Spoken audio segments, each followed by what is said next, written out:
Bismillahirrahmanirrahim. Salam sejahtera. Rasanya kita baru ada dua orang ni, Dr. Nadia dengan Dr. Ivana.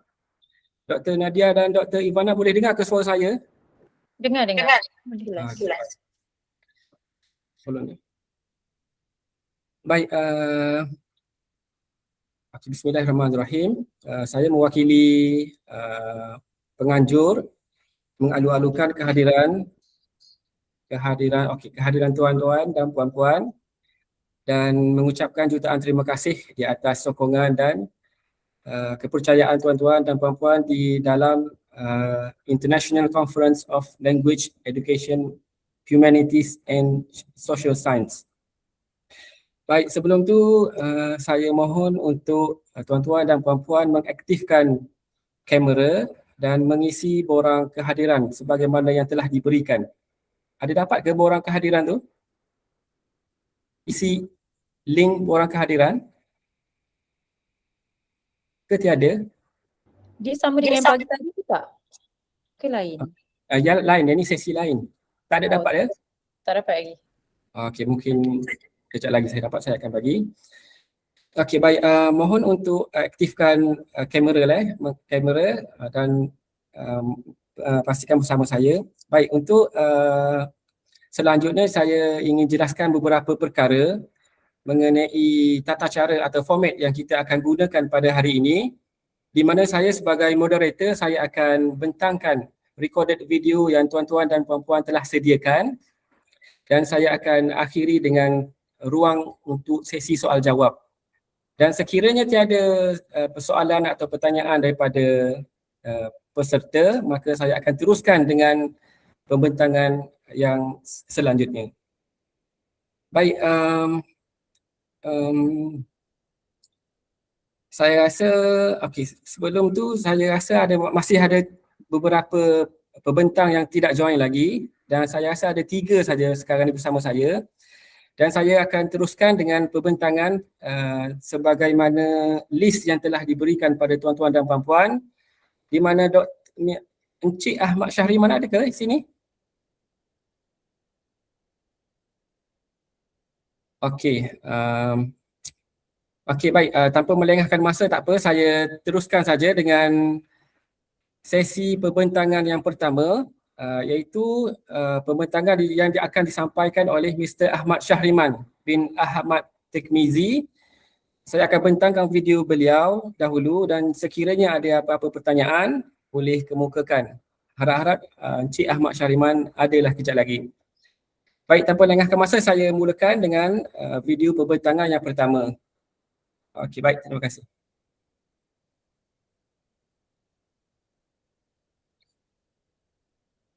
Assalamualaikum and good day to everyone. Thank you, organizer of International Conference on Language, Education, Humanities and Social Sciences 2026 for the opportunity to present our paper. So we are law lecturer from College Professional Maharasa Iskandar, Perak. Our paper is entitled Exploring Diploma Students' Perception of an Interactive Chatbot as a Learning Support Tool in Business Law. This study examined how diploma students perceived the use of an interactive chatbot as a supplementary educational tool in business law, particularly in supporting their understanding, engagement, and overall learning experience. In our teaching practice, digital learning was previously supported through conventional digital materials. However, the study marked our first attempt to move beyond static resources by introducing a more interactive approach through the use of a chatbot as a learning support tool. This shift provided the basis for examining how diploma students perceive the role of the chatbot in business law learning. So let me start with a situation that law lecturer may recognize in class. When students receive a law case study, the first reaction is always not curiosity, but frustration. Some students think the case is too long, and some do not understand the legal language, and some students simply do not know where to begin. As a result, the student may disengage before they even start analyzing the legal issue properly. That was the teaching challenge that motivated us to do this study, to conduct this study. We wanted to see whether a more interactive support tool, specifically a chatbot, could make this learning process easier and more engaging for the students. This study is grounded in a practical teaching issue. Business law is always perceived as a difficult as a difficult subject by diploma students, especially those from non-law backgrounds. Many students struggle with legal terminology, abstract concept, and the application of the legal principle. In addition, some students may feel hesitant to ask questions during class, while others need more flexible support outside formal teaching class. In this context, interactive chatbot may offer a useful solution by providing immediate, accessible, and less intimidating academic support. Accordingly, the main objective of this study was to explore diploma students' perception of an interactive chatbot in the context of business law learning. More specifically, the study examined the student perception across 5 dimensions, namely usability, learning effectiveness, engagement, credibility, and satisfaction.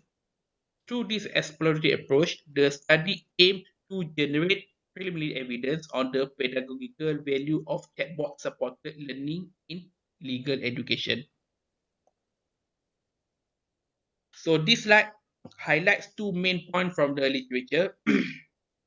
First, business law is always seen as a difficult subject because students need analytical thinking, careful interpretation of legal language, and the ability to apply abstract legal concepts to practical situations.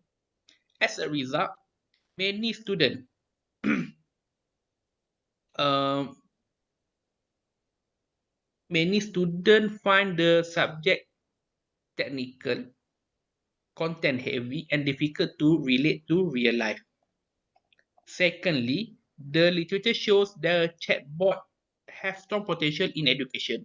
They can improve engagement through immediate and personalized responses, while also supporting self-paced learning by giving students access to explanation anytime they need. So overall, from this literature, this study suggests that chatbot chatbot support may have addressed some of the learning challenges in business law. So this study was guided by 2 theoretical perspectives. The first one is constructivist learning theory, which emphasizes that students learn actively through interaction, questioning, and reflection. The second one is self-directed learning theory, which highlights the role of the learners in managing and reinforcing their own learning. Based on this perspective, the chatbot is not positioned. So I have to highlight this. The chatbot is not positioned as a replacement for the lecturer. So instead, it functions as a supplementary learning support tool that helps students clarify concepts, revisit topics, and learn more independently beyond classroom session. In terms of methodology, this study adopted an exploratory mixed method design. So not a complex one. I might say that this is a simple exploratory mixed method design. Quantitative data were collected through a structured questionnaire, while qualitative insights were obtained through open-ended responses. In addition, the study included a descriptive comparison of academic performance across 2 consecutive semesters as contextual evidence.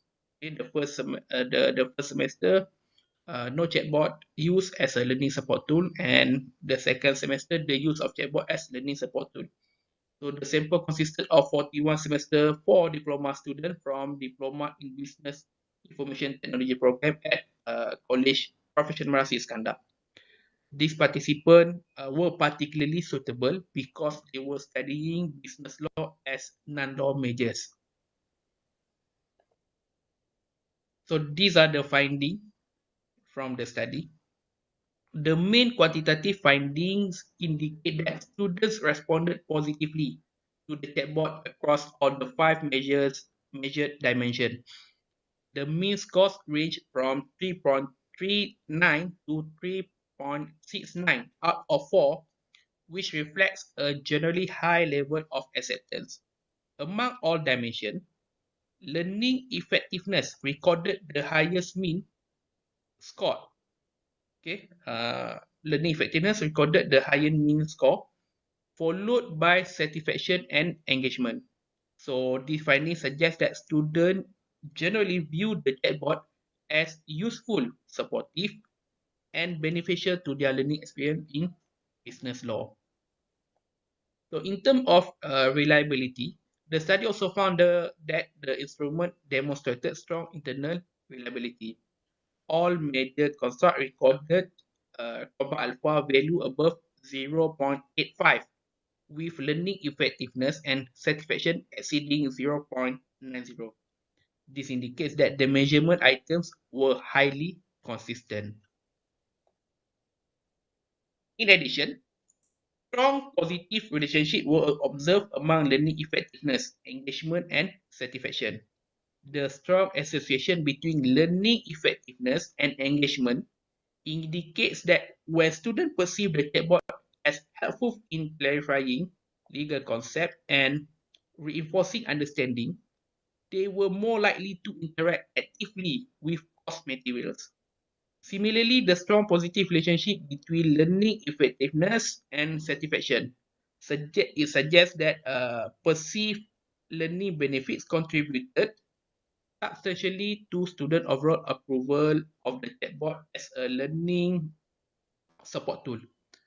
So the close relationship between engagement and satisfaction further indicates that students who were more actively engaged through chatbot interaction also experienced greater satisfaction with their learning process. Interestingly, the frequency of chatbot use showed only a weak positive relationship with this construct. So this may suggest that the quality of interaction is more important than the usage alone. The usage frequency alone.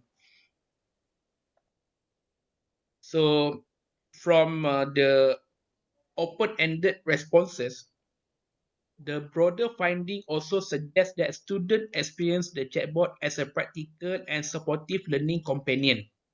It appeared to help them understand legal concepts more clearly, access assistance more conveniently, and continue learning outside formal class time. And then these are the implications of this study from pedagogical and practical side. So first, the findings suggest that chatbot can support learner-centered teaching by giving students more flexible access to clarification and revision. Second, this approach appears especially relevant in diploma and TVET contexts, where students may benefit from the from more structured and responsive academic support. And third, the study indicates that digital tools such as interactive chatbot may strengthen engagement and conceptual understanding in subjects that students always find it challenging, especially business law. So, in conclusion, this study shows that interactive chatbot have strong potential as a supplementary learning tools in business law education. Students generally perceive the chatbot positively in terms of usability, learning effectiveness, engagement, credibility, and satisfaction. While the findings are promising, so the study remains exploratory in nature and should be interpreted with caution due to its small sample size. So these are the limitations of this study. So small sample size, single institution context because we are focusing at our college only, and descriptive rather than impression design. So that's why future research should therefore involve larger samples and more rigorous empirical approaches to further examine the impact of chatbot-supported learning in legal education. So these are our references in completing our study. So thank you from us. Assalamualaikum warahmatullahi wabarakatuh. Waalaikumsalam warahmatullahi wabarakatuh. Baik, terima kasih kepada Encik Ahmad Syahriman bin Ahmad Tekmizi. Cuma saya rasa beliau belum ada dalam sesi kita pada hari ini dan mungkin saya tak buka soalan untuk sesi ini sebab betulkah saya rasa Mr. Ahmad Syahriman? Okey, baik, saya rasa beliau tak ada bersama kita. Dan saya terus saja dengan sesi seterusnya, iaitu pembentangan yang disediakan oleh Profesor Madya Dr. Muhammad Rizal Abdul Hamid. Okey, baik. Okey, sebelum tu saya ulang sekali lagi bagi para peserta yang baru masuk. Tata cara hari ini kita akan kendalikan dengan membentang recorded video yang telah disediakan oleh para pembentang. Dan setelah itu saya akan buka ruang soalan. Jika tuan-tuan dan puan-puan ada soalan yang ingin bertanya, saya akan buka di sesi akhir video pembentangan ini. Baik, saya teruskan dengan sesi oleh Prof. Madya Dr. Muhammad Rizal Abdul Hamid. Good day, distinguished chair and fellow participants. Thank you for joining this session at i-LEdHS 2026 conference. On behalf of my co-authors from University Malaysia Sabah and University Malaysia Kelantan, I am honored to present our study titled, How Personality Traits Shape AI Use and Lifelong Learning. As generative AI becomes increasingly common in higher education, an important issue emerges. Some students use AI to deepen understanding, while others may rely on it too heavily. Our study focuses on this difference. More specifically, we examine how personality traits shape students' patterns of AI use and how those patterns influence lifelong learning. Let us begin. To set the stage, let us consider the current educational environment. Since its public expansion in 2022, generative AI has shifted from a novelty to an everyday academic utility for students. Platforms such as ChatGPT, Gemini, Claude, and Bing AI are now widely used for summarization, problem-solving, and academic support. Yet this rapid adoption presents a clear educational paradox. While these tools broaden access to information, they also introduce the risk of what Sullivan et al. 2023 term cognitive outsourcing, where students become increasingly dependent on AI as a substitute for critical thinking and self-regulation. Therefore, the key educational question is no longer whether AI should be embraced, but how it can be used in ways that support, rather than degrade, lifelong learning. As the paper notes, lifelong learning involves not only skill acquisition, but also curiosity, strategic awareness, and resilience in uncertainty. As we observed students engaging with AI, a clear dichotomy emerged, aligning with historical frameworks of academic help-seeking behaviors. On the one side, we see constructive AI use. This is an instrumental help-seeking approach. The student treats the AI as a reflective partner, engaging in active dialogue to test hypotheses and generate new knowledge. This intentional usage enhances cognitive presence and builds crucial self-regulation habits. On the other side, however, we have dependent AI use. This mirrors executive help-seeking, where the goal is simply to obtain an answer without understanding the underlying process. Students use AI as a low-effort shortcut to minimize cognitive work. If used uncritically, this dependency leads to severe cognitive offloading, a lower problem-solving effort, and the ultimate loss of independent learning autonomy. What dictates which of these two paths a student will take? We theorize that fundamental personality traits serve as the primary filter. We focused on two distinct traits. First, novelty seeking. Defined by Cloninger, this is the human tendency to seek out new, complex, and exciting experiences. While this drives curiosity, without a regulatory framework, novelty seekers can become impulsive, leading to scattered, shallow AI use. Second, we examine perfectionism. Defined by Frost as the desire for flawlessness coupled with a deep discomfort with uncertainty. While perfectionism can drive meticulous AI refinement, it can also manifest as avoidance. Fear of making mistakes may drive these students to use AI purely for emotional comfort and validation, effectively sidestepping the learning process.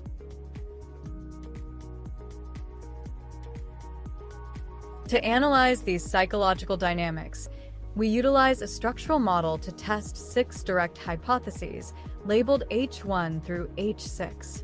This framework, adapted from Koo, 2022, posits that personality serves as the primary filter for technology engagement. The model maps the flow starting from intrinsic dispositions, novelty seeking, and perfectionism.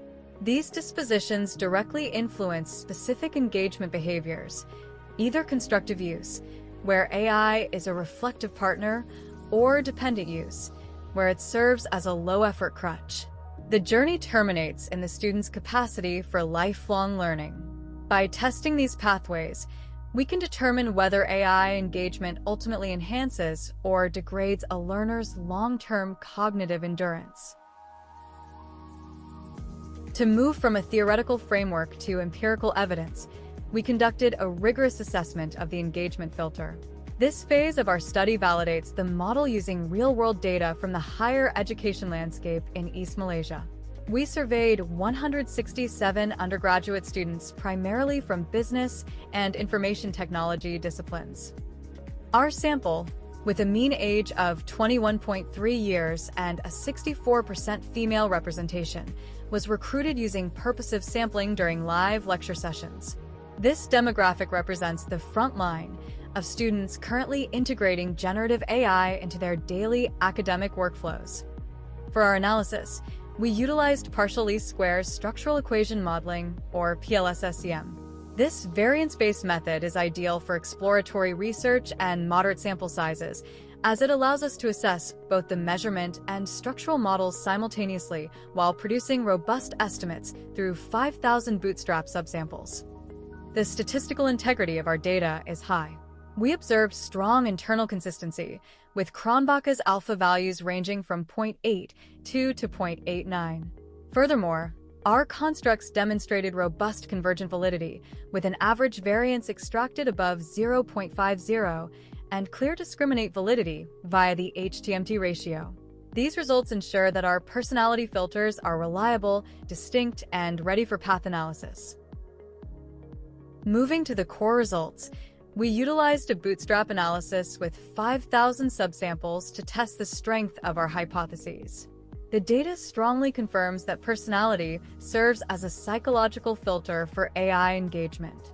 Novelty seeking emerged as a powerful predictor of constructive AI use, with a robust path coefficient of 0.79. This indicates that high curiosity students are naturally inclined to use AI as a reflective learning partner. In contrast, perfectionism dominantly triggers dependent AI use at 0.71. For these students, the drive for flawlessness creates a dependency trap, where AI is used primarily for validation and mistake avoidance. Ultimately, the impact on lifelong learning is binary. While constructive use drives growth at 0.59, dependent use actively degrades it with a significant negative correlation of -0.38. These findings prove that personality fundamentally dictates whether AI enhances or erodes human cognitive endurance. By synthesizing our findings, we can identify two distinct learner personas: the curious explorer and the anxious perfectionist. The explorer, driven by high novelty seeking, uses AI for deep inquiry and broad exploration. However, their vulnerability is impulsivity. Without structured guidance, their engagement becomes scattered and superficial. On the other side of the prism is the anxious perfectionist.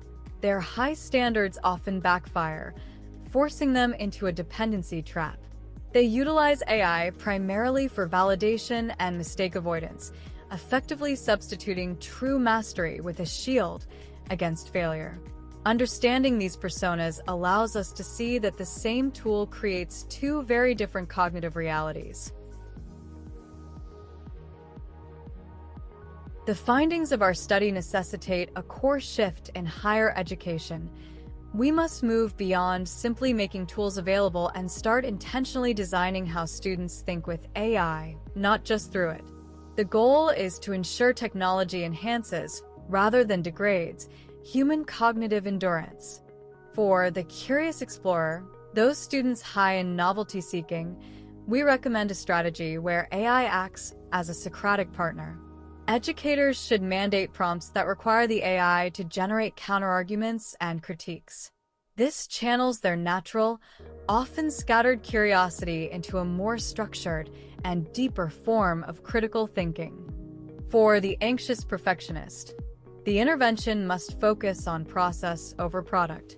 We suggest restricting AI use specifically to early-stage brainstorming sessions.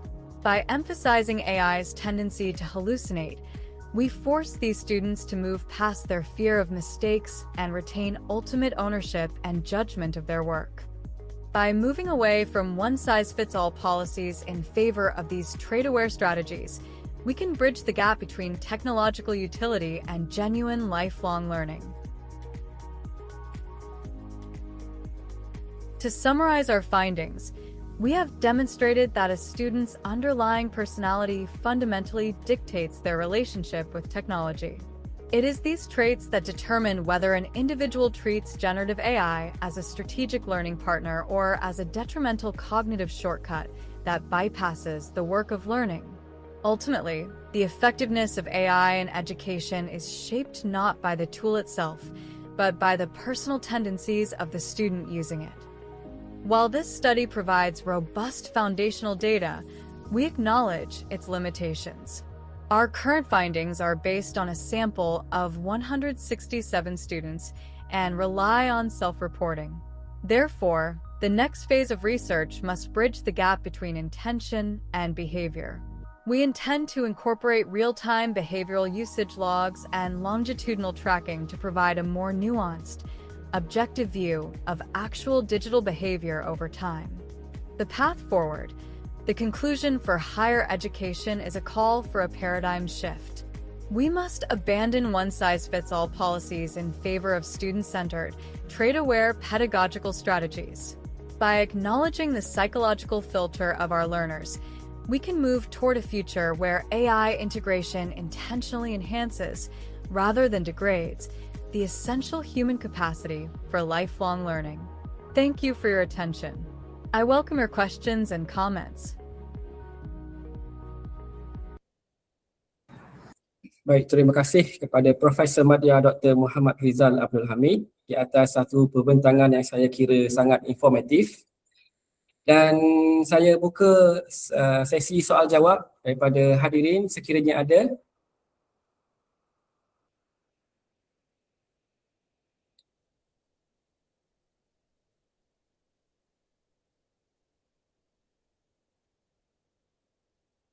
Okey, ada ke?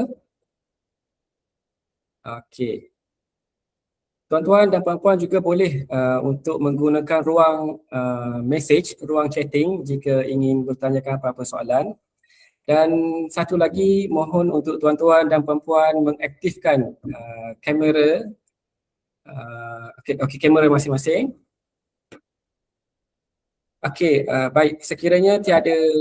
Sorry Dr. Muhammad Luqman. Ya, Pak. Ya. Ini sebenarnya pertama kali kami guna AI juga untuk buat kami punya presentation, so it's a bit messy lah.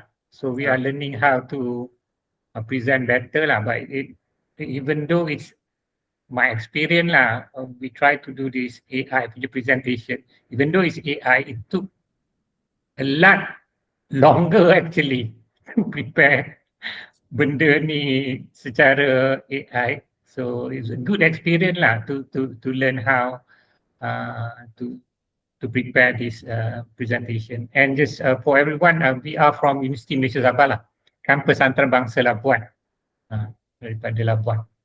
Terima kasih. Okey, terima kasih Doktor. Tapi pembentangan tu saya kira memang sangat sistematik dan teratur dan sangat Okay, bagus.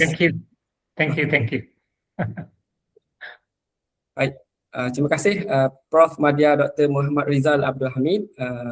Ada apa-apa nak tanya soalan ke daripada para peserta?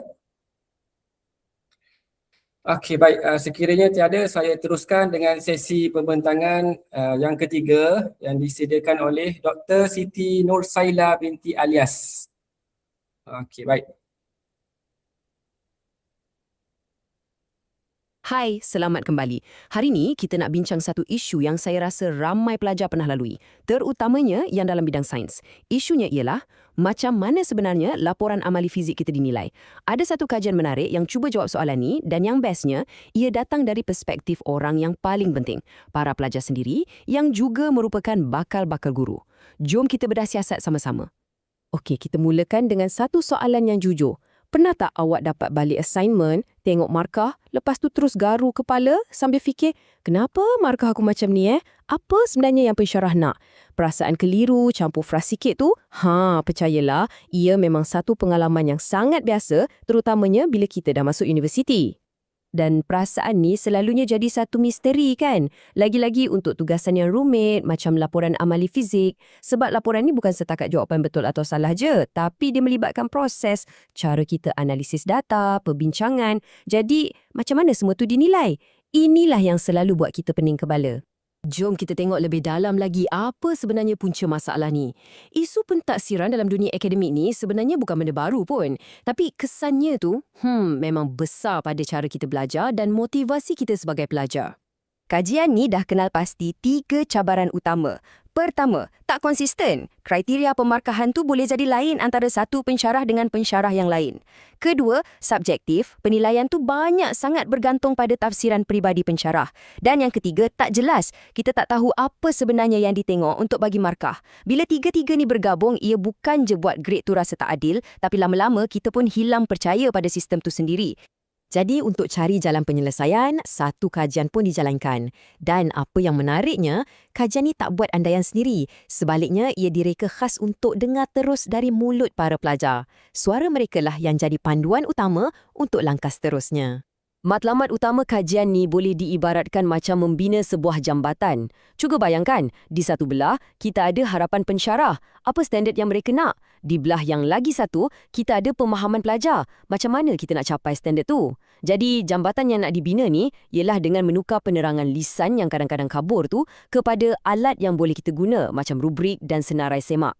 Dan untuk pastikan hasil kajian ni boleh dipercayai, metodologi yang digunakan pun sangat teliti. Seramai 110 orang pelajar ijazah sarjana muda pendidikan fizik, semuanya ada pengalaman buat kerja amali, terlibat dalam satu tinjauan online. Soal selidik yang digunakan pula bukan main buat je tau. Ia dibangunkan dengan rapi dan disahkan oleh 3 orang pakar. Jadi tahap kesahihannya memang sangat tinggi. Jadi, apa yang dijumpai? Inilah bahagian yang paling penting. Hasilnya sangat-sangat jelas. Apa yang pelajar perlukan bukanlah sekadar maklumat tambahan, tapi mereka perlukan struktur dalam pentaksiran.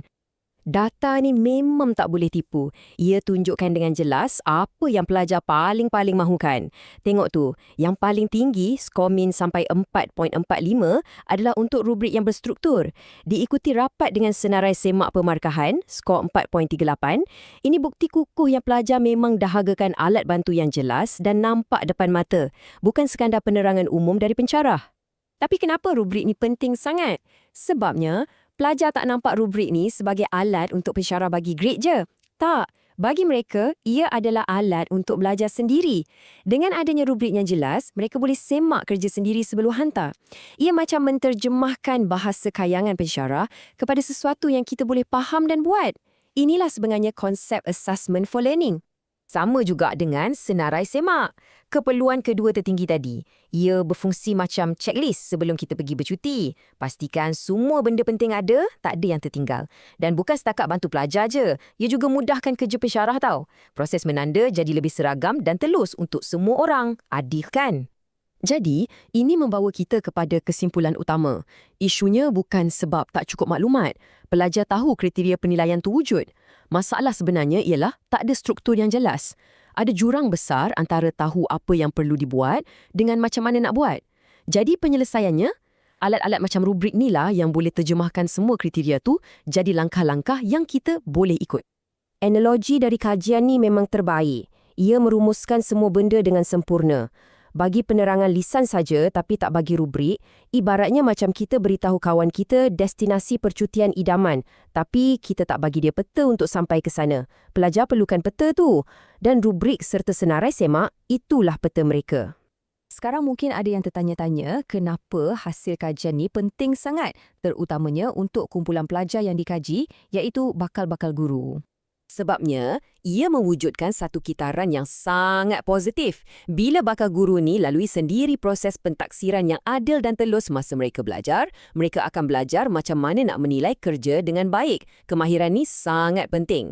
Nanti bila mereka dah jadi guru betul, mereka akan tahu macam mana nak buat sistem penilaian yang berkualiti untuk anak-anak murid mereka pula. Jadi, kesimpulannya, kajian ni bukan setakat tunjuk masalah je, tapi ia juga dah tolong lakarkan satu peta yang jelas untuk kita semua menuju kejayaan dalam pentaksiran, terutamanya dalam pendidikan sains. Jadi, apa langkah seterusnya? Pertama, kita perlu bangunkan rubrik dan senarai semak yang memang dibuat khas untuk amali fizik di universiti. Kedua, uji alat-alat ni untuk buktikan ia betul-betul objektif.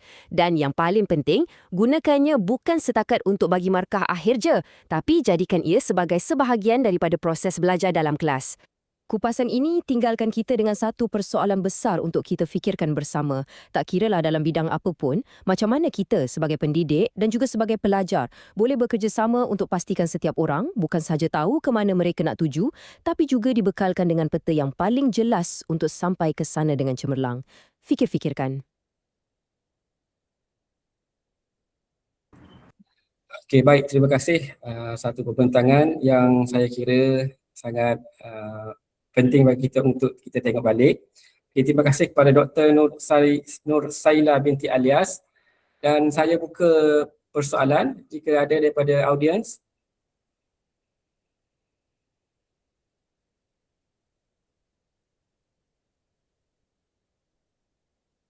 Ada ke?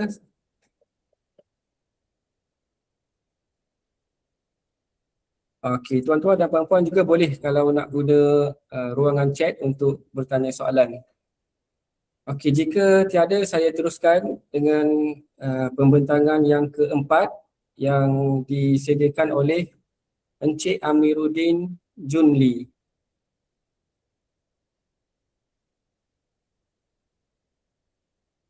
Good day, everybody. Cardiac arrest remains one of the most critical medical emergencies where every second determines survival. My name is Amiruddin bin Junli and I am a PhD candidate from University Technology Mara, Malaysia.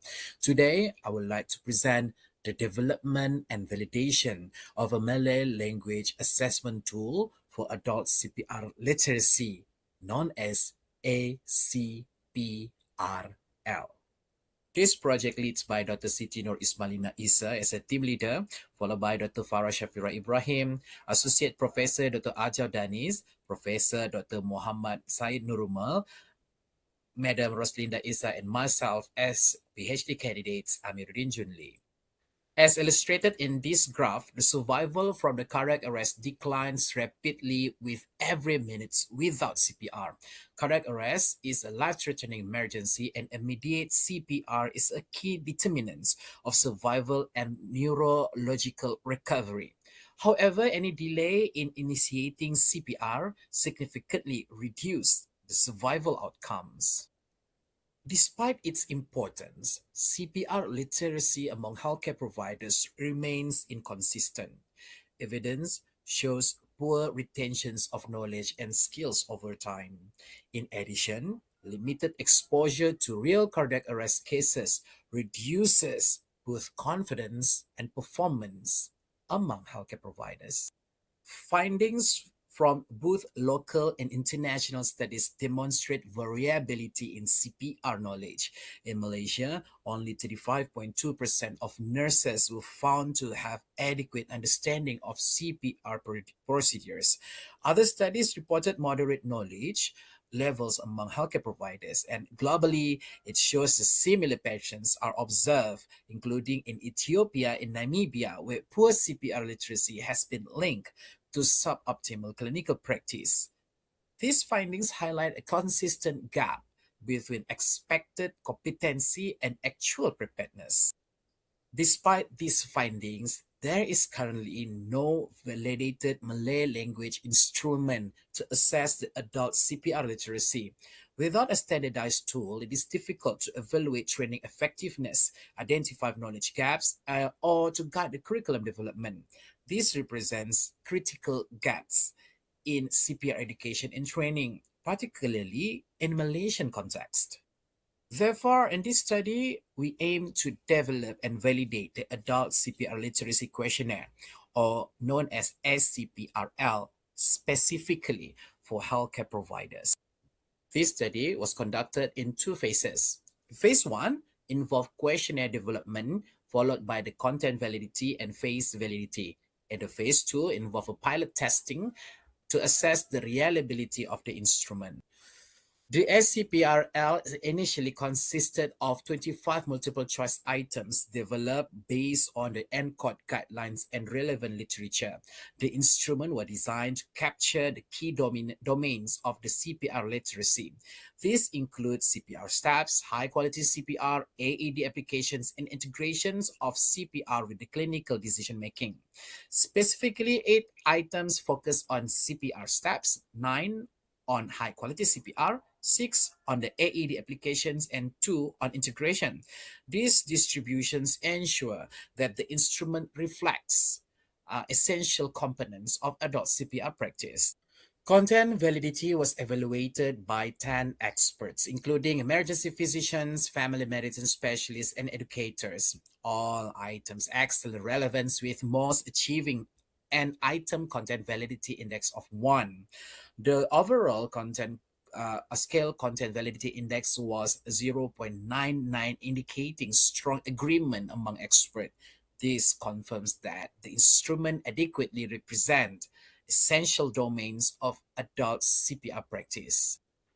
For the phase validity, it was assessed among 10 target users, including assistant medical officers, nurses, and the community nurses.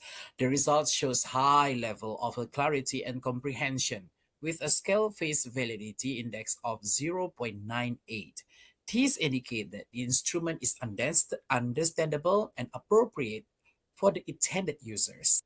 In phase 2, the instrument was pilot tested among 43 healthcare providers in primary healthcare setting. It is include the assistant medical officers, nurses, and community nurses who working in primary healthcare setting in Malaysia-wide. The analysis showed a Cronbach alpha value of 0.753, indicating acceptable internal consistency. This level of reliability is appropriate for a multi-domain educational instrument that assess different components of CPR literacy. For the final instrument, 1 item was removed due to 0 variance, resulting only 24 items questionnaire in the final set of instrument. Importantly, the overall content coverage was maintained, ensuring that all key domains remain represented. Overall, the SCPRL demonstrated strong content validity, high phase validity, and acceptable reliability. These findings indicate that the instrument is both valid and reliable for assessing the adult CPR literacy.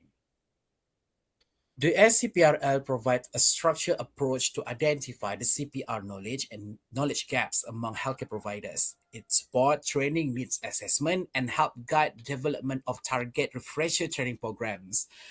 Importantly, it enables systematic monitoring of CPR literacy over time, particularly in settings with limited exposure to cardiac arrest. Ultimately, these contributions to improve CPR readiness and patient's outcome. In conclusion, the SCPRL is the first validated Malay language tool for assessing adult CPR literacy. It is both valid and reliable and suitable for use among healthcare providers. This study represents an important step towards strengthening CPR education and training in Malaysia. This study was supported by the Fundamental Research Grant Scheme as well as the experts and participants who contributed to the validation process. Thank you for your attention. I hope this will contribute to improving the CPR literacy and readiness among healthcare. Baik, terima kasih kepada Encik Amiruddin Junli. Saya kira satu pembentangan yang relevan dan diperlukan pada masa sekarang ni. Semoga dipermudahkan urusan tuan untuk menyiapkan PhD. Baik, saya buka laluan untuk sesi Q&A. Jika ada, boleh bertanya. Encik Amiruddin Junli, jika ada persoalan. Okey, baik. Kalau tak ada apa-apa soalan, tuan-tuan juga boleh PM Mr. Amiruddin Junli secara sendiri atau boleh juga kemukakan sekarang jika ada sebarang pertanyaan. Baik, saya teruskan dengan sesi pembentangan yang disediakan oleh pembentang yang kelima saya kira, iaitu Dr. Nadia Safura Zabidin.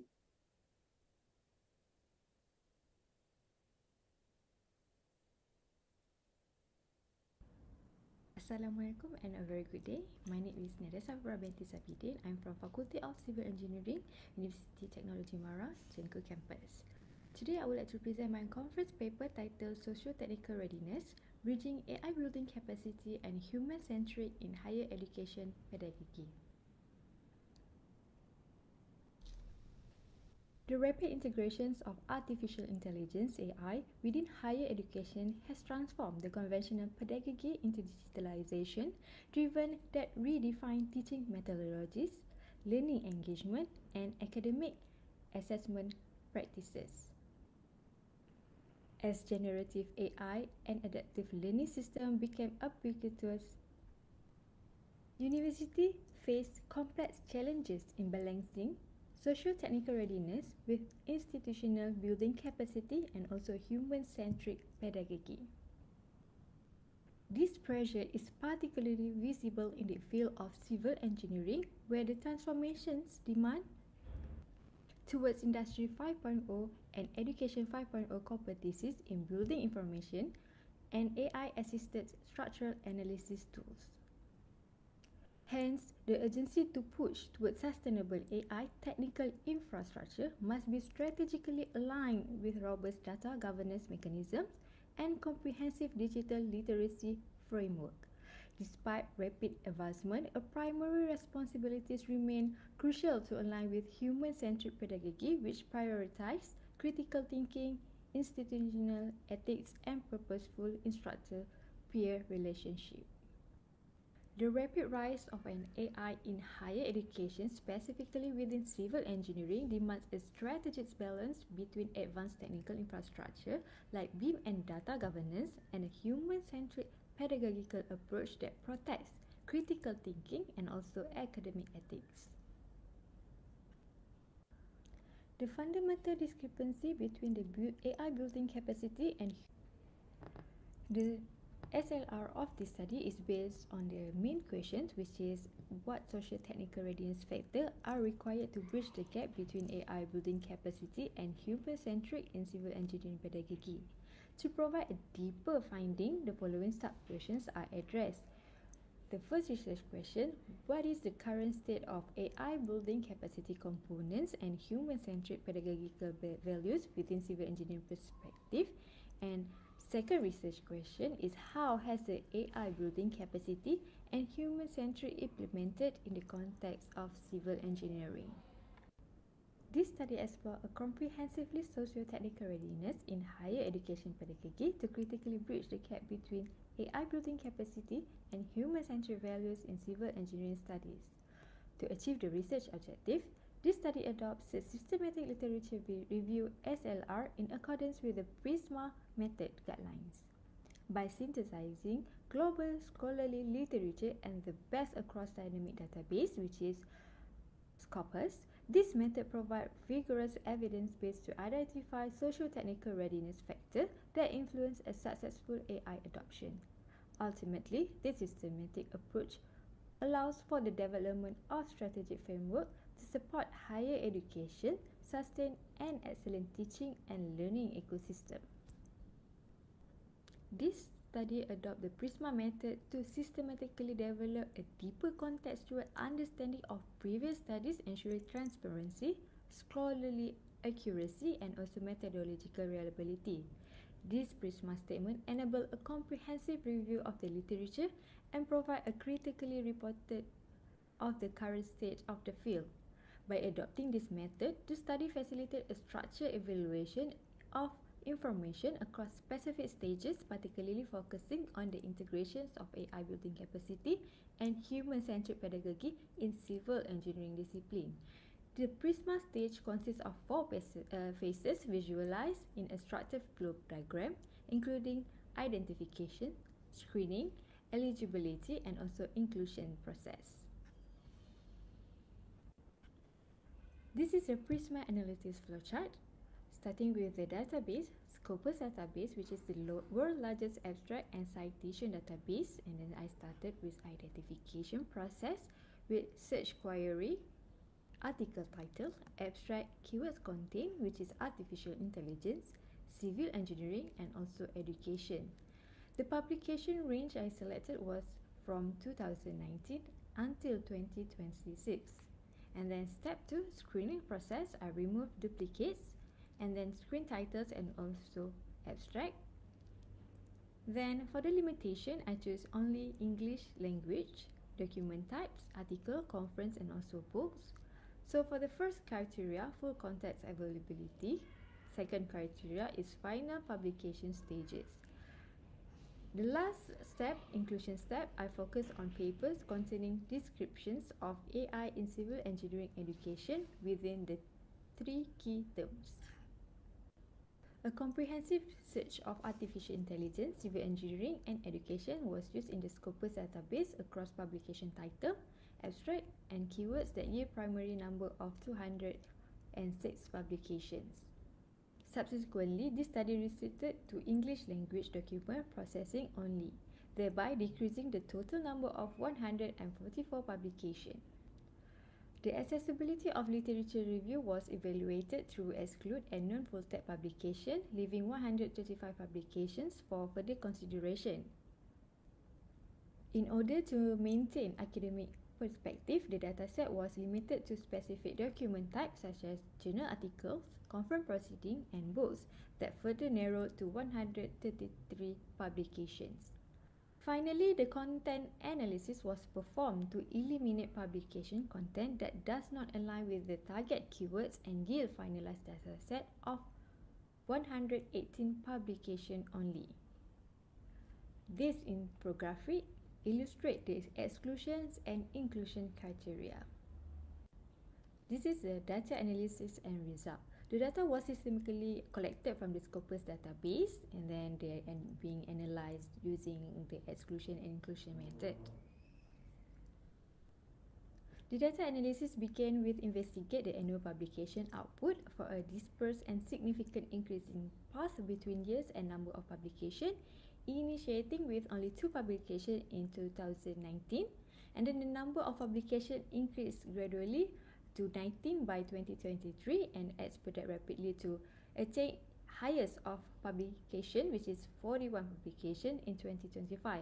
However, the data for 2026 hit a severe deterioration to 6 publications, which may indicate the year is still ongoing and the analysis for year 2026 is currently incomplete.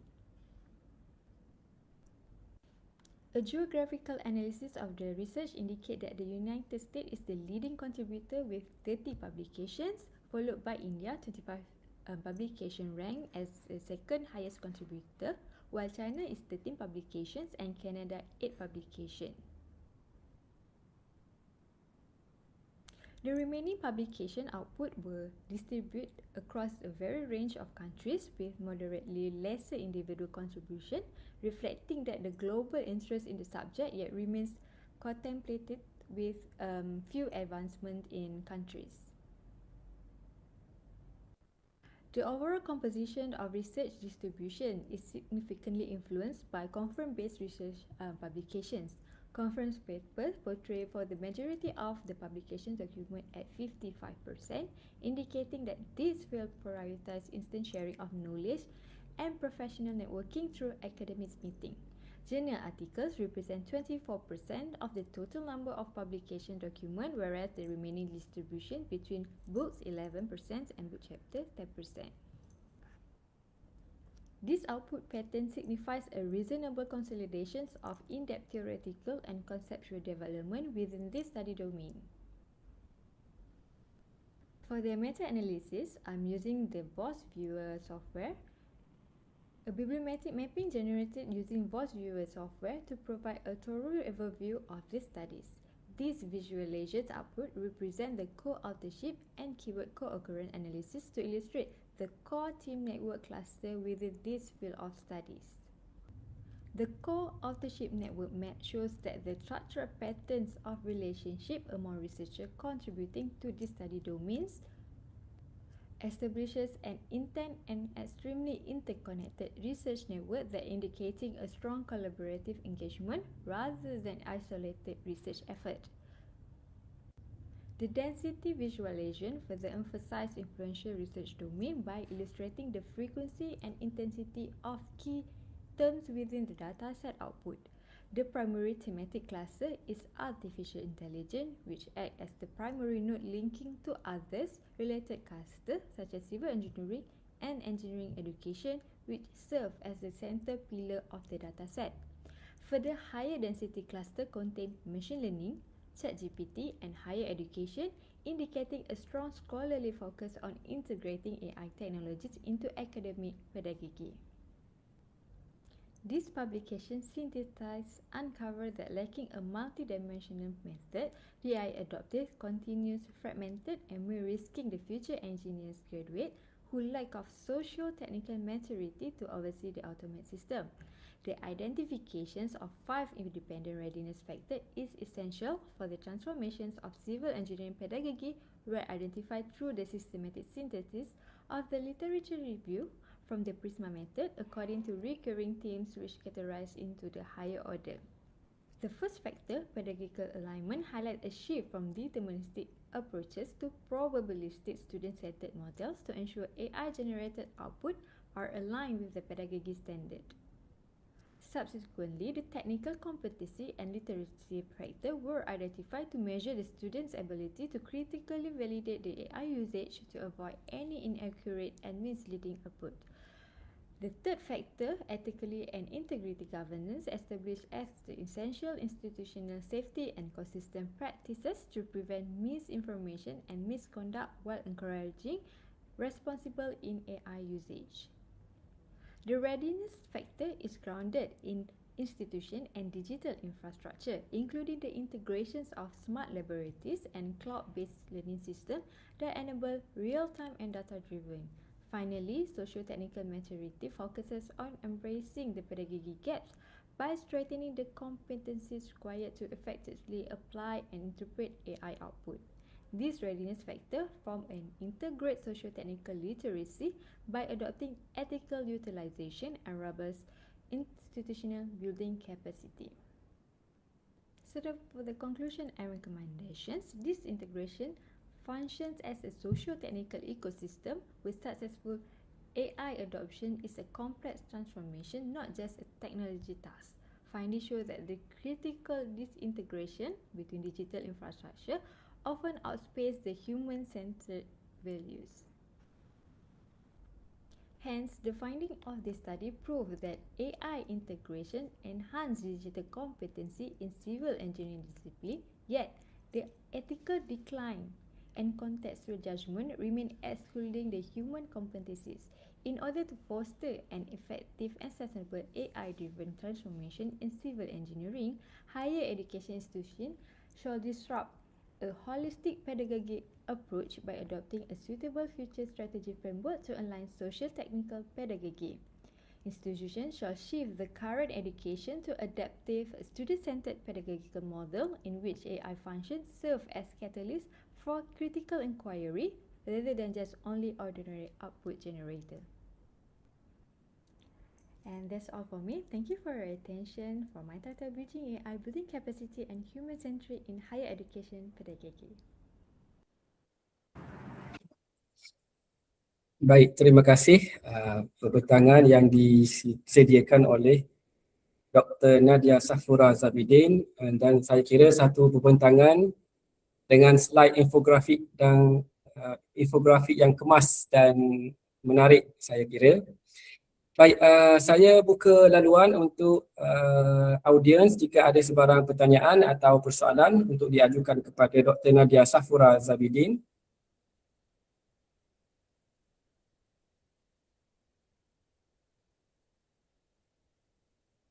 Okey, baik, sekiranya tiada persoalan atau pertanyaan, saya teruskan dengan pembentangan yang ke-6 saya kira, iaitu akan disampaikan oleh Dr. Ivana Devi Sayapalan.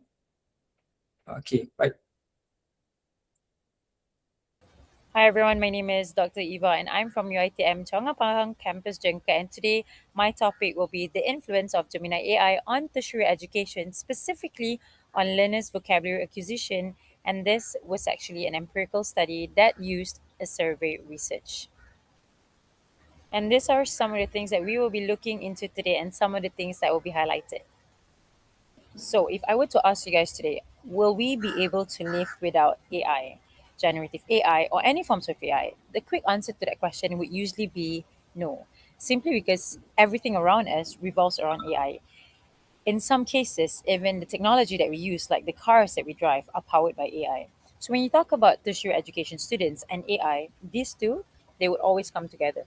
Simply because generative AI or generative artificial intelligence has been disseminated and implemented in the educational landscape so much that it has represented a fundamental shift of how linguistic knowledge is constructed, applied, and obviously internalized.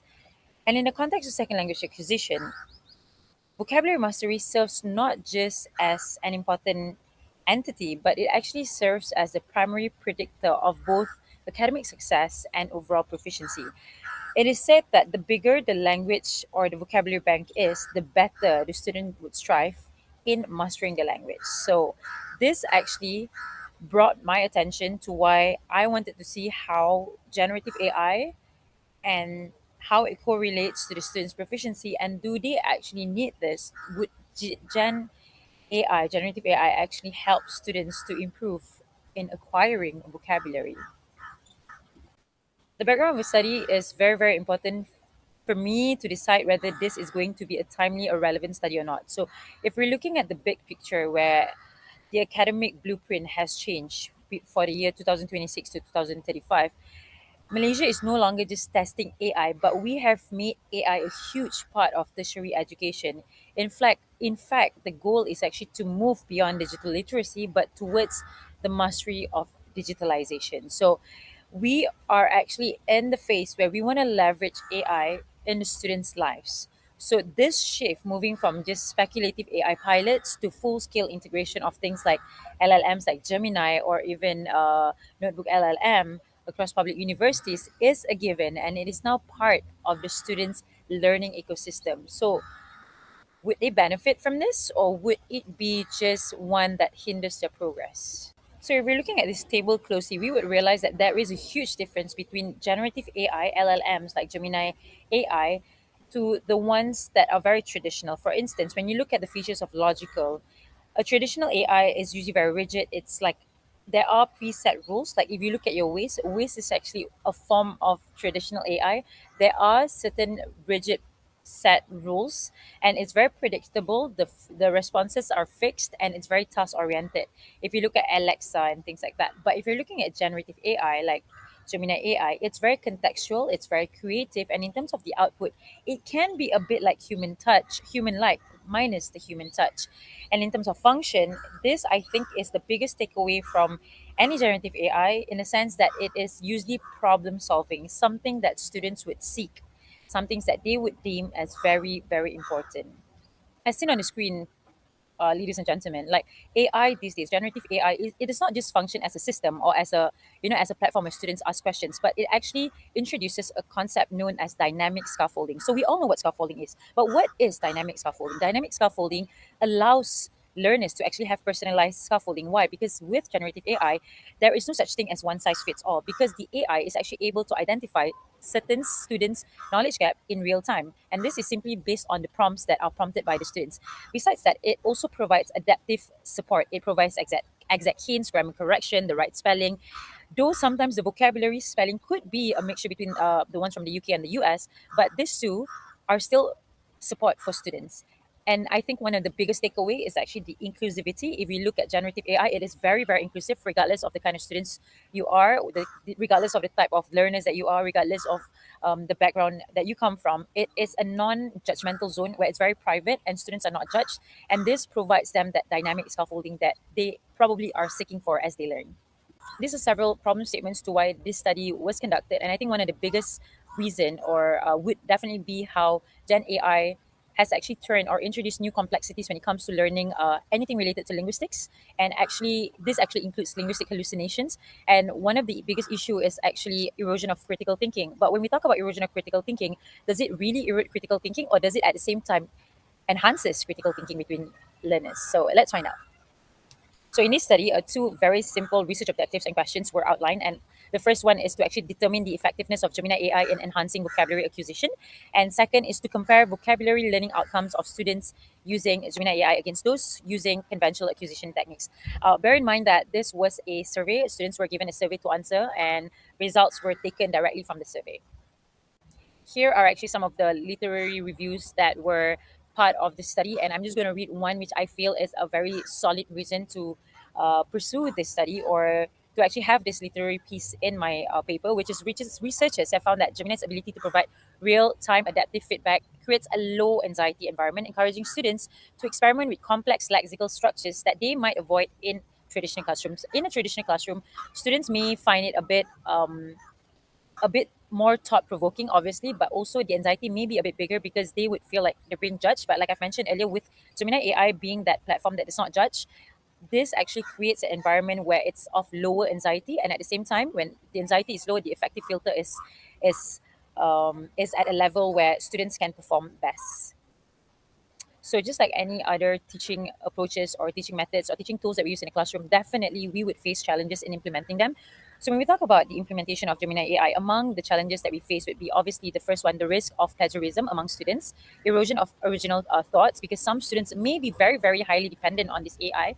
So what actually happens to their thought processes? And next would be lexical fossilization. And this actually refers to the permanent stabilization of incorrect non-native lexical items used in a learner's process of learning, where errors persist despite continuous exposure. And this is because sometimes prompts are incorrect. And when prompts are incorrect, students can actually reach a plateau state of vocabulary acquisition, because they only depend on whatever that they have gotten from the prompts. And some of the prompts may be wrong, some of the results of the prompts may be wrong, and this leads to lexical fossilization. And obviously, we've got technological and accuracy barriers. Accuracy, as I've mentioned earlier, and technological could be like stability of internet, accessibility to it, and whatnot.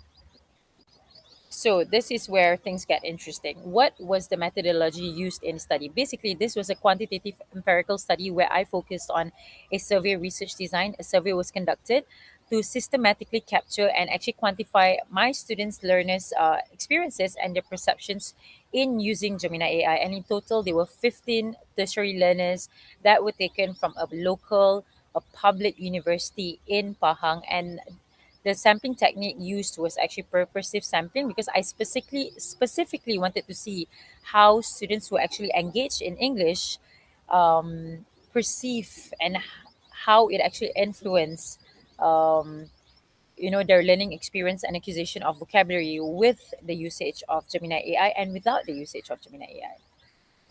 As mentioned, a primary tool that was used in this study was actually a structured survey questionnaire where 10 questions were administered, and it was a digital survey where students were asked to answer a Google form, which was a survey. And among the key variables that were measured was number one, a usage frequency among students, like how often did they engage with Gemini AI. And obviously, I was also looking at the perceived effectiveness, like students were assessed if AI actually impacted their vocabulary acquisition. And of course, we looked into self efficacy, if your confidence level in the language actually increased with the support of Gemini AI.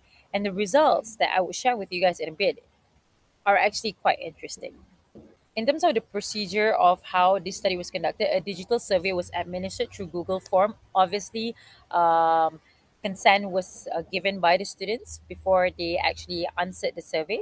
And in terms of analysis, both descriptive and inferential statistics were actually analyzed to evaluate the perceived value of AI assisted learning versus conventional methods. So students would actually rely on AI. If they don't know something, instead of prompting, they would just like normally Google it or just refer to a book. There are actually some of my students who are not huge fans of AI, and it's quite interesting to know that now in 2026, some students shift away from the usage of AI.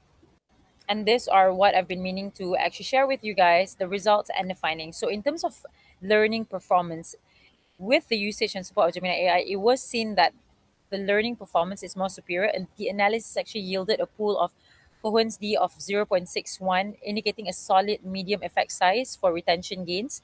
The mean between those two groups were compared, and this was the results. And next would be obviously the enhanced retention rate. Students using Gemini AI for contextual collocation exercises actually achieve retention rates between 22 to 25%, higher than those using conventional techniques. And obviously, all of this data, all of these results were taken from the survey itself. And in terms of proficiency benchmarks, the integration of Gemini AI led to a 35% improvement in proficiency benchmark. And I think one of the key drivers here would be the real world context that are embedded when students actually prompt Gemini AI. And these are actually the results and findings of the survey. And if you could see straight to number 10, the overall satisfaction score is high at 98% in the Gemini AI group and only 64% in the traditional group, which makes the difference about 34%. Obviously, there are some limitations to this study. Firstly, the fact that it was highly reliant on a very small single group of students coming from same background, same course, okay, and there were only 15 students. And this was actually because at that point where this study was conducted, it was the only thing that was feasible with 50 students. So it's hard for me or for probably you guys to also draw like broad causal conclusion across diverse linguistic backgrounds or proficiency level. And in addition to that, this study actually focused primarily on short term retention and self reported perceptions of effectiveness. And with that, it may not actually accurately reflect long term lexical competence. And there is a need for such study to actually take place in the future. Hopefully, I will have the time to do so. And lastly, there is a potential for lexical fossilization, and reduced critical thinking will always at this point remain an unmeasured risk, because to measure lexical fossilization and of course reduce critical thinking requires more time, requires a better tools. And again, I hope that I will have the opportunity to carry out such studies in the future. So to conclude, everyone, we can see that the study confirms that Gemini AI is a highly effective tool for vocabulary acquisition, notably outperforming traditional learning methods by a medium effect size. Obviously, because the study is quite short and the study only involves 50 students, it is safe to say that the impact is medium. And if I were to say that it is of a huge impact, then that would definitely be a sweeping statement. And with the increased retention of about 22 to 25%, I believe that the value of AI is actually very important in terms of contextual collocation, and of course dynamic scaffolding over rote memorization. I think with this, we are not just creating traditional learners, we are creating learners who would probably be more innovative in the way they perceive education and and of course second language acquisition. In addition to the ones that I've highlighted earlier, with this, the study can also conclude that Gemini AI helps with enhancing proficiency, there is an increment or an improvement of 35%, and that is a huge margin. And in addition to that, I believe that Gemini AI is able to bridge the gap between theoretical vocabulary study and real world application, and this would be able to bridge and, of course, foster higher self efficacy or obviously better academic performances and outcomes for diploma students. And why do I say diploma students? Simply because this study was conducted between and among diploma students. I believe that is all from me. And before I end this, I would like to remind every single one of us that's watching this, the judges that's reviewing this, that the birth of AI and the introduction of AI in our lives is not to make life more difficult. It's actually to enhance whatever we have already, to enhance our mental capacity, our cognitive abilities. And I think as tertiary educators, we should all leverage on AI and we should all use AI very responsibly. So that is all from me. And I hope to see you guys in the next conference. Bye. Baik, terima kasih kepada Dr. Ivana Devi Sajapalan. Saya kira satu kajian yang sangat relevan dan up to date. Baik, saya buka laluan untuk pertanyaan jika ada daripada audiens.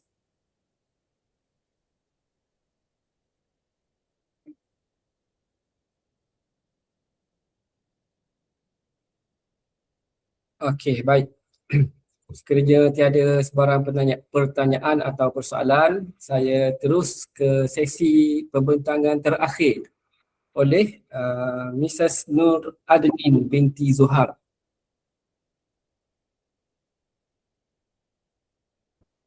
Assalamualaikum and good morning respected panel and participants.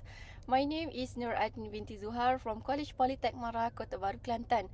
Today I would like to present my study entitled Perception of AI Tool Integration in Arabic for Muamalat. In recent years, education has gradually shifted from student-centered approaches to more learner-centered environment.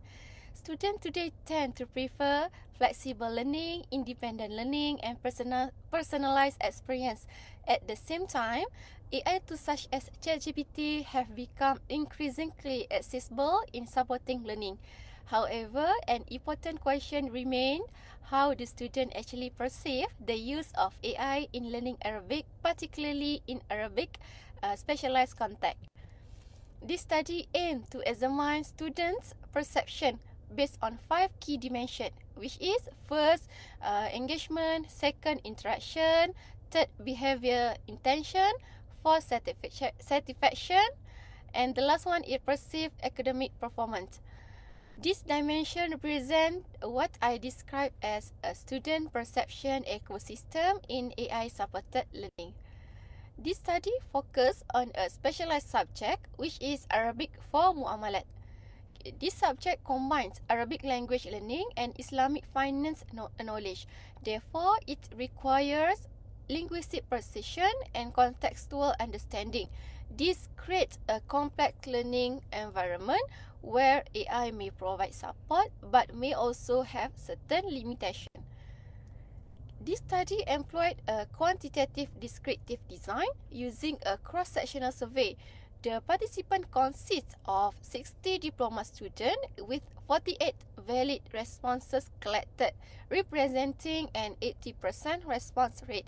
Students may primarily use ChatGPT and Google Translate as supplementary learning tool rather than as a replacement for instruction. The instrument consists of 20 questionnaire items across 5 constructs. The reliability of the instrument was high, with a Chromp alpha value of 0.912, indicating excellent internal consistency. Overall, the findings indicate that students hold generally positive perception towards AI integration.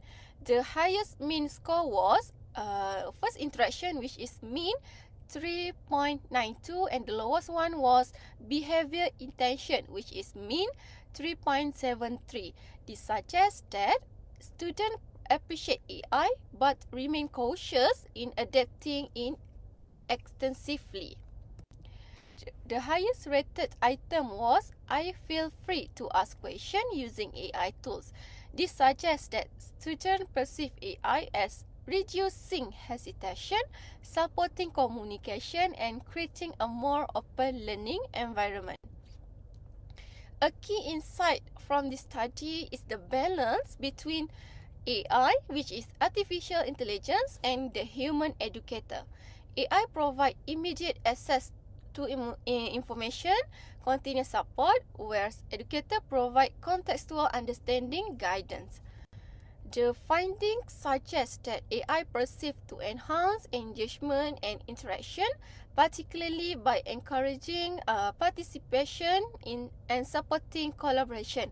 At the same time, students demonstrate a moderate level of behavior intention, indicating a cautious approaches towards over-reliance on AI. Students also perceive AI as a useful for information seeking and academic support. However, lower responses from more complex tasks suggest that students are aware of its limitation, especially in areas requiring higher order thinking. These findings are consistent with previous studies such as Zulaikha Khairuddin and Dahri, which also reported positive perception towards AI-supported learning. However, the findings differ from Ouyang, where students showed a higher level of reliance on AI. In this study, students appear more cautious, which may be influenced by the specialized nature of Arabic for Mu'amalat. The finding highlight that AI integration should be guided, structured, and context sensitive. This is particularly important in specialized domain where accuracy and contextual understanding are essential. In conclusion, AI tools are perceived as valuable in supporting Arabic for Mu'amalat learning, particularly in enhancing interaction and accessibility. However, effective learning requires a balanced approach where AI complement rather than replace instruction.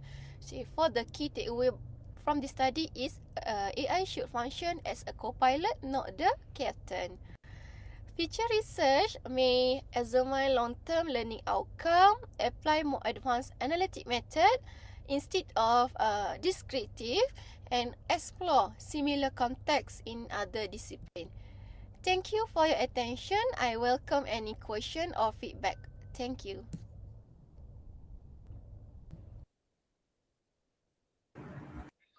Baik, terima kasih kepada Mrs. Nur Adnin binti Zuhar. Okey, baik. Okey, demikianlah itu pembentangan yang terakhir untuk sesi pada kali ini. Okey, untuk makluman tuan-tuan dan puan-puan, saya ada share link kehadiran tuan-tuan dan puan-puan di ruangan chatting. Okay.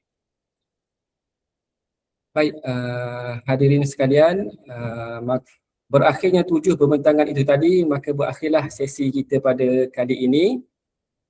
Dan pihak jawatan kuasa penganjur ingin merakamkan setinggi-tinggi penghargaan dan ucapan terima kasih kepada tuan-tuan dan puan-puan serta semua hadirin di atas komitmen dan penyertaan yang amat bermakna sepanjang sesi ini. Dan segala kekurangan dan kelemahan semasa saya mengendalikan sesi ini, saya mohon maaf, mudah-mudahan ia menjadi momentum kepada kami untuk menambahbaikkan pada sesi yang seterusnya. Sebelum saya menutup sesi kita pada hari ini, mohon tuan-tuan dan puan-puan untuk mengaktifkan kamera masing-masing supaya kami dapat mengambil gambar.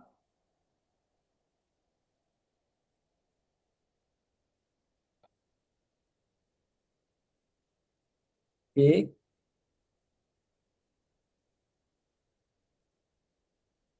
Okey ke? Okey, boleh je. Okey, boleh je sebenarnya. Okey.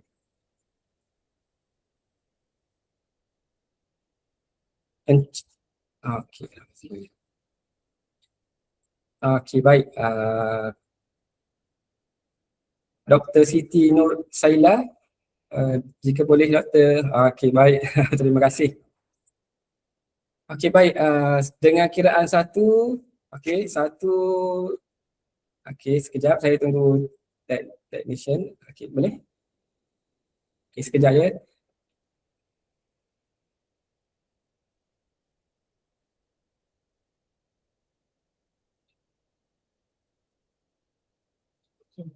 Sekejap, mohon maaf. Okey, Dr. Nadia, Dr. Nadia Safura. Okey, baik, terima kasih doktor. Baik, dengan kiraan satu, dua, tiga.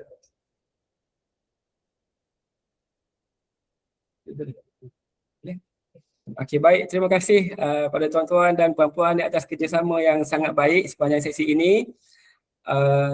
Semoga kita jumpa lagi di lain waktu, dan saya dengan lafaz wabillahi taufik wal hidayah, saya menutup sesi ini dengan ucapan terima kasih. Wassalamualaikum warahmatullahi wabarakatuh dan salam sejahtera.